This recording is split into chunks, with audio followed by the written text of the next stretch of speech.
नमस्कार दोस्तों, मैं रीना आपके अपने channel Reena kitchen recipe and blogs में स्वागत करती हूं। तो आज है 6 दिसंबर सोमवार का दिन।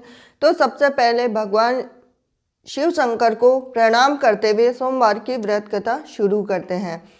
किसी नगर में एक धनी व्यापारी रहता था। दूर दूर तक उसका व्यापार फैला हुआ था। नगर के सभी लोग उस व्यापारी का सम्मान करते थे। इतना सब कुछ होने के बाद भी वह व्यापारी बड़ा दुखी था, क्योंकि उसके कोई पुत्र नहीं था, जिस कारण अपनी मृत्यु के पश्चात व्यापार के उत्तराधिकार की चिंता उसे सताती रहती थी। अब पुत्र प्राप्ति की इच्छा से व्यापारी प्रत्येक सोमवार भगवान शिव की व्रत पूजा किया करता था और शाम के समय शिव मंदिर में जाकर शिव जी के सामने घी का दीपक जलाया करता था। उसकी भक्ति देख मां पार्वती प्रसन्न हो गई और भगवान शिव से उस व्यापारी की मनोकामना पूर्ण करने का निवेदन किया। अब भगवान शिव शंकर बोले कि इस संसार में सबको उसके कर्म के अनुसार फल की प्राप्ति होती है। जो प्राणी जैसा कर्म करते हैं उन्हें वैसा ही फल प्राप्त होता है। अब शिवजी के द्वारा समझाने के बावजूद मां पार्वती नहीं मानी। उस व्यापारी की मनोकामना पूर्ति हेतु वे शिवजी से बार बार अनुरोध करती रही। अंततः माता के आग्रह को देखकर भगवान भोलेनाथ को उस व्यापारी को पुत्र प्राप्ति का वरदान देना पड़ा। अब वरदान देने के पश्चात भोलेनाथ मां पार्वती से बोले कि आपके आग्रह पर मैंने पुत्र प्राप्ति का वरदान तो दे दिया, परंतु यह पुत्र 16 वर्ष से अधिक समय तक जीवित नहीं रहेगा। उसी रात भगवान शिव उस व्यापारी के स्वप्न में आए और उसे पुत्र प्राप्ति का वरदान दिया और उसके पुत्र के 16 वर्ष तक जीवित रहने की भी बात बताई। अब भगवान के वरदान से व्यापारी को खुशी तो हुई, लेकिन पुत्र की अल्पायु की चिंता ने उस खुशी को नष्ट कर दिया। व्यापारी पहले की तरह सोमवार के दिन भगवान शिव का विधिवत व्रत करता रहा। कुछ महीने के बाद उसके घर एक अति सुंदर बालक ने जन्म लिया। घर में खुशियां ही खुशियां भर गई। बहुत धूमधाम से पुत्र जन्म का समारोह मनाया गया, परंतु व्यापारी को पुत्र जन्म की अधिक खुशी नहीं हुई, क्योंकि उसे पुत्र की अल्पायु के रहस्य का पता था। जब पुत्र 12 वर्ष का हुआ तो व्यापारी ने उसे उसके मामा के साथ पढ़ने के लिए वाराणसी भेज दिया। लड़का अपने मामा के साथ शिक्षा प्राप्ति हेतु चल दिया। रास्ते में जहाँ भी मामा भांजे विश्राम हेतु रुकते, वहीं यज्ञ करते, ब्राह्मणों को भोजन कराते। लंबी यात्रा के बाद मामा भांजे एक नगर में पहुंचे और उस दिन नगर के राजा की कन्या का विवाह था, जिस कारण पूरे नगर को सजाया गया था। निश्चित समय पर बारात आ गई, लेकिन वर का पिता अपने बेटे के एक आंख के काना होने के कारण बहुत ही चिंतित था। उसे भय था कि इस बात का पता चलने पर कहीं राजा विवाह से इनकार न कर दे, इससे उसकी बदनामी भी होगी। जब वर के पिता ने व्यापारी के पुत्र को देखा तो उसने मस्तिष्क में एक विचार आया। उसने सोचा, क्यों ना इस लड़के को दूल्हा बनाकर राजकुमारी से विवाह करा दूं। अब विवाह के बाद इसको धन देकर विदा कर दूंगा और राजकुमारी को अपने नगर ले जाऊंगा।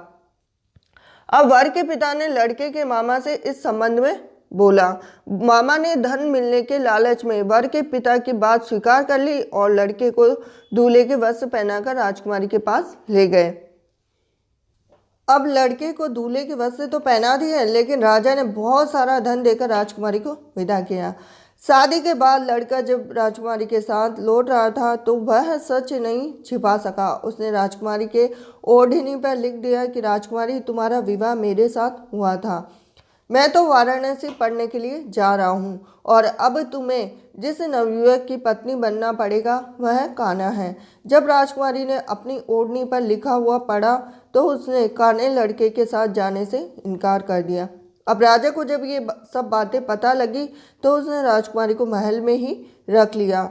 अब उधर लड़का अपने मामा के साथ वाराणसी पहुंच गया और गुरुकुल में पढ़ना शुरू कर दिया। जब उसकी आयु 16 वर्ष की हुई तो उसने यज्ञ किया। यज्ञ के समाप्ति पर ब्राह्मणों को भोजन कराया, खूब अन्न वस्त्र दान किए। रात को वह अपने शयन कक्ष में सो रहा था तो शिव के वरदान के अनुसार शयनावस्था में ही उसके प्राण उड़ गए। अब सूर्योदय पर मामा मृत भांजे को देखकर रोने पीटने लगा। आसपास के लोग भी इकट्ठे हो गए। लड़के के मामा के रोने के विलाप को स्वर को सुनते ही भगवान शिव और माता पार्वती ने भी सुने। माता पार्वती ने भगवान से कहा कि प्राणनाथ, मुझे इसके रोने के स्वर सहन नहीं हो रहे, आप इस व्यक्ति के कष्ट को अवश्य दूर करें। भगवान शिव ने माता पार्वती के साथ अदृश्य रूप में समीप जाकर देखा तो भोलेनाथ माता पार्वती से बोले कि यह तो उसकी व्यापारी का पुत्र है जिसे मैंने 16 वर्ष की आयु का वरदान दिया था। इसकी आयु पूरी हो गई है। माँ पार्वती ने फिर भगवान शिव से निवेदन कर उस बालक को जीवन देने का आग्रह किया। माता पार्वती के आग्रह पर भगवान शिव ने उस लड़के को जीवित होने का वरदान दिया और कुछ ही पल में वह जीवित होकर उठ बैठा। शिक्षा समाप्त करके लड़का मामा के साथ अपने नगर की ओर चल दिया। दोनों चलते हुए उसी नगर में पहुंचे जहां उसका विवाह हुआ था। उस नगर में यज्ञ का आयोजन किया। समीप से गुजरते हुए नगर के राजा ने यज्ञ का आयोजन देखा और उसने तुरंत ही लड़के और मामा को पहचान लिया। अब यज्ञ के समाप्त होने पर राजा मामा और लड़के को महल में ले गया और कुछ दिन उन्हें महल में रखकर बहुत सा धन वस्त्र आदि देकर राजकुमारी के साथ विदा कर दिया।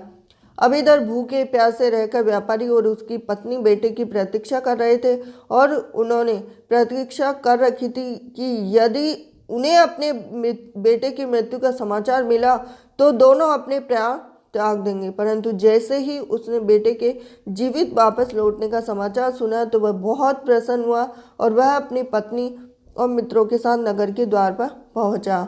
अपने बेटे के विवाह का समाचार सुनकर पुत्र वधू राजकुमारी को देखकर उसकी खुशी का ठिकाना न रहा। अब उसी रात भगवान शिव ने व्यापारी के स्वप्न में आकर कहा कि हे श्रेष्ठी, मैंने तेरे सोमवार के व्रत करने और व्रत कथा सुनने से प्रसन्न होकर तेरी पुत्र को लंबी आयु प्रदान की है।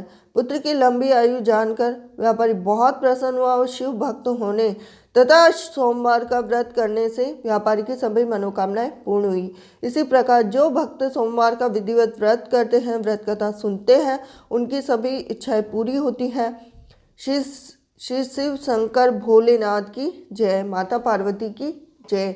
अगर ये कहानी अधूरी हो तो पूरी करना, पूरी हो तो इसका मान करना। और जब भी आप कोई भी व्रत कथा सुने, न केवल सोमवार की व्रत कथा, कोई भी व्रत कथा सुने तो प्लीज़ उसको अधूरा ना सुने और उसको एक जगह बैठकर ही पूरा सुने।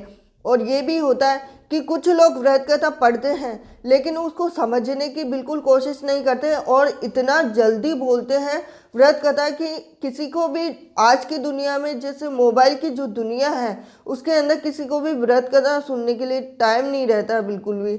तो प्लीज़ जहाँ तक हो सके 5 मिनट, 6 मिनट या 10 मिनट तो आप व्रत कथा को ढंग से एक भगवान की भक्ति में रहकर सुन सकते हैं। तो प्लीज़ ये मेरा आपसे रिक्वेस्ट है। तो वीडियो पसंद आया हो तो वीडियो को लाइक कीजिए, चैनल पे नए हैं तो चैनल को सब्सक्राइब कीजिए, बेल आइकन बटन दबा दीजिए और ऐसे ही व्रत कथा और पूजा विधि संबंधी जानकारी के लिए मेरे साथ बने रहिए Reena kitchen recipe and vlogs में। तो मिलती हूँ आपसे नेक्स्ट वीडियो में। हरे कृष्णा।